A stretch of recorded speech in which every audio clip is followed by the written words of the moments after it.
ایک سوال کر رہے ہیں، ان کا کہنا ہے کہ بینک میں جو سود کی رقم جمع ہوتی ہے اس کا ہم کیا کریں؟ کسی غیر مسلم کو دے سکتے ہیں یا اپنی مرضی سے اس کو تصرف میں نہیں لا سکتے ہیں؟ تو دیکھیے، یہ بات تو ہم اور آپ بلکہ سوال پوچھنے والے سب جانتے ہیں کہ سود مسلمان کے لیے حرام ہے، ناجائز ہے، وہ نہیں کھا سکتا۔ بہت ساری قرآنی آیات اور بہت ساری احادیث موجود ہیں۔ اب مسئلہ یہ کہ مجبوری میں کسی نے بینک میں اپنا اکاؤنٹ رکھا ہے، اس میں سود کی رقم جمع ہوتی ہے، تو اس پیسے کا کیا کرے؟ تو اس بارے میں بہت ساری بات کہی گئی، لیکن جو سب سے بہتر اور مناسب بات لگتی ہے وہ یہ کہ سود کا پیسہ کسی غیر مسلم کو دے دیا جائے۔ اس کی دلیل صحیح بخاری کی حدیث ہے کہ اللہ کے نبی صلی اللہ علیہ وسلم کے پاس ایک مرتبہ ریشم کا کپڑا آ گیا تھا۔ ظاہر ہے کہ وہ آپ صلی اللہ علیہ وسلم کے لیے جائز نہیں تھا پہننا، تو آپ صلی اللہ علیہ وسلم نے عمر فاروق رضی اللہ عنہ کو دے دیا اور ان سے کہا کہ تم اس کو بیچ لو یا کسی اور کو پہنا دو، یعنی کسی غیر مسلم کو پہنا دو۔ اور بعض روایتوں میں آتا ہے کہ عمر فاروق رضی اللہ تعالیٰ عنہ نے بعد میں اپنے ایک غیر مسلم بھائی کو اسے گفٹ کر دیا تھا۔ تو اس حدیث سے ایک اصولی بات یہ معلوم ہوتی ہے کہ ایک ایسی چیز جو مسلمان کے لیے ناجائز ہے، حرام ہے،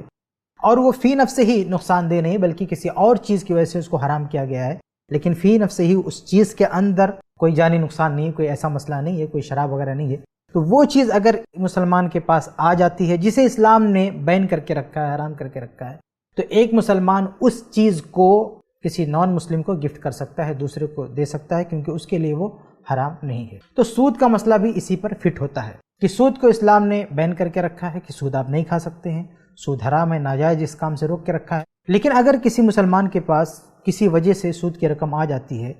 تو اب وہ کیا کرے؟ تو اس حدیث کی روشنی میں وہ یہ پیسہ کسی غیر مسلم کو دے سکتا، مسلمان کو تو نہیں دے سکتا، گرچہ مسلمان ضرورت مند ہو، غریب ہو، پریشان ہو، کیسا بھی ہو، اس کے لیے اسلام نے ایک نظام رکھا ہے زکوٰۃ کا، عطیات کا، اس سسٹم سے اس کا تعاون ہونا چاہیے، لیکن سود کے پیسے سے نہیں۔ لیکن ایک غیر مسلم جو غریب ہے،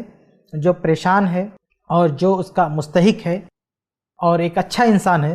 تو یہ سود کی رقم اسے دے سکتے ہیں۔ آپ نے آخر میں جو یہ پوچھا ہے کہ اس کو اپنے ہاتھ سے خرچ کر سکتے ہیں، تو ظاہر سی بات ہے کہ آپ کے اکاؤنٹ میں ہے تو آپ کو خود اپنے ہاتھ ہی سے اس کو خرچ کرنا ہوگا، خود ہی اسے کسی غیر مسلم کے حوالے کرنا ہوگا۔ یہ تو نہیں کر سکتا نا کہ کوئی دوسرا ہے خود نکال کے لے جائے۔ تو اس میں کوئی حرج کی بات نہیں، کیونکہ آپ اس کو خود نہیں کھا رہے ہیں، نہ خود اپنے لیے خرچہ کر رہے ہیں، بلکہ آپ کسی غیر مسلم کو دے رہے ہیں، کسی مسلمان کو بھی نہیں دے رہے، بلکہ آپ اپنے اکاؤنٹ سے نکال کے کسی غیر مسلم کو دے رہے ہیں، تو یہ آپ کر سکتے ہیں، اس میں کوئی حرج کی بات نہیں۔ دلیل وہی صحیح بخاری کی روایت ہے جو میں نے آپ کے سامنے پیش کی ہے۔ باقی مسلمان کو آپ اسے نہیں دے سکتے ہیں، اس کی کیسی بھی حالت ہو، کتنا بھی غریب ہو، کتنا بھی محتاج ہو، اسے آپ نہیں دے سکتے، کیونکہ مسلمان کے لیے سود حرام اور ناجائز ہے۔ ایک بات صرف بعض علماء نے کہی ہے، زیادہ سے زیادہ یہ بات کہی جا سکتی ہے کہ کوئی مسلمان مرنے والا ہے، یعنی کسی خطرناک بیماری میں مبتلا ہے، اگر